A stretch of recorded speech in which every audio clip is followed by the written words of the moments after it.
Did you know that there are signals and indicators of being in the flow? Also, being in the zone, known as being in the zone.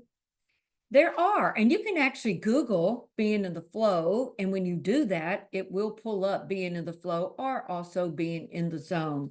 We're going to be talking about the signals and the indicators so that you can occupy being in the flow more often and be able to see the indicators, know the indicators, and trust the indicators.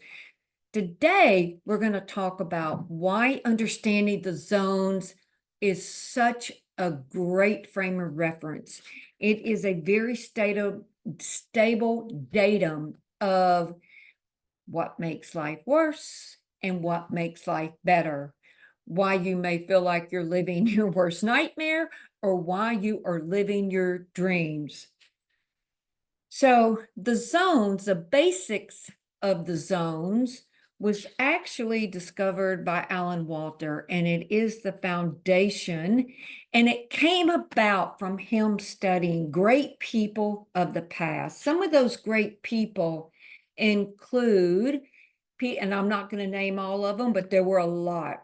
Socrates, Plato, Aristotle, Jesus of Nazareth, also the great painters back in the Renaissance period, Shakespeare, Henry Ford, Thomas Edison, Alexander Graham Bell, Winston Churchill. So, and there's many more, but Alan actually went back and studied all these people because if you look at what they discovered, basically each one studied different fields, right? Each one had an expertise in their fields of study. So what he was wanting to know was, were these people just born with this innate intelligence? Or did they do certain things that he could identify and that those things were common among all of them so the wheel would not have to be reinvented?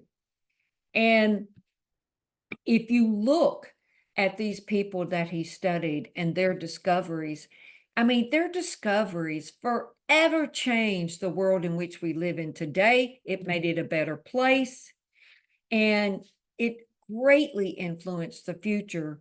So what he found was all of these people were born with an innate intelligence, every one of them. But guess what? So are you. So am I. And so that's the first thing. The next thing was they all were very talented, but they did certain things that caused them to be able to master the areas that they were choosing to master. So connected to this, let's talk about the red zone first, because next week we're going to go into the specific talents and the specific attributes that they developed in their areas, whether it was electricity or developing and creating the first automobile. So what happens is when you find yourself in the red zone, there's certain behaviors that you will experience, and you will find that you're in the wrong place at the wrong time with the wrong people. And if I could say everything in one sentence about the red zone, you're basically not getting what you want.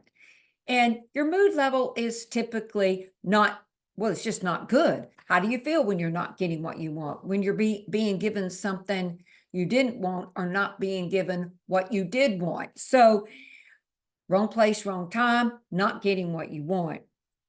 And not living your dreams, but living more nightmares than dreams. And then when we move up a little bit, basically, and as you see these lovely charts behind me, when you get up into that yellow zone, basically the yellow zone is kind of status quo. You'll often find yourself bored. Okay, you just mediocre is, the overall behavior, if you will, over there. In that zone, you don't stick your neck out. You'll have some wins, but again, not really sticking your neck out, just going along. Okay, a little bit of success. And typically bored with several things. But when you get on up into this green zone, this area, basically, you're starting to have some success, but you will find yourself connected to the right people at the right place at the right time. But if I had to say one sentence about the green zone, you're really experiencing getting what you want. And you are not having nightmares, you're living more of your dream. So, several dreams, maybe getting many things that you want. It really kind of seems magical, but it's not. What a lot of people don't realize, and I'm talking about really successful people, a lot of times they can't tell you what they actually did to get themselves in that position to be in the green zone. A lot of times they know some of the things, but they don't see the whole picture. They don't realize all the action steps that they took to get there.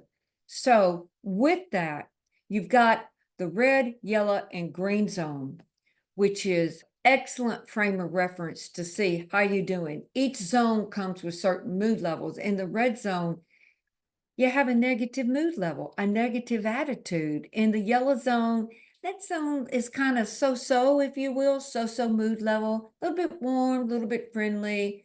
But in the green zone, it starts at a level of enthusiastic and going all the way up to pure elation, joyful, excited. And so with that, those are some of the signals to let you know what zone you're in. But there are many other signals, even more than that, signals and indicators to help you see what zone are you in? What do you experience most of the time? And there are questions that go along with that. So what we've got for you today, and I'm so excited, is we have a really big personal zones profile, right? That goes in depth with a lot of questions, simple to answer. But today we condensed it down and made a very short assessment connected to the green zone. Only 10 questions, and you just check off which one resonates with you the most. 10 questions, and then it will score and tell you how close are you to the green zone? Where do you spend most of your time? It will show you, are you there? What's happening? Just based on your answers, which is all connected to your mindsets. We're going to be breaking this down and just understanding the zones and the mental mindsets and the 12 attributes that affect you being more in the green zone, or just knowing what zone you're in, period, will shift things.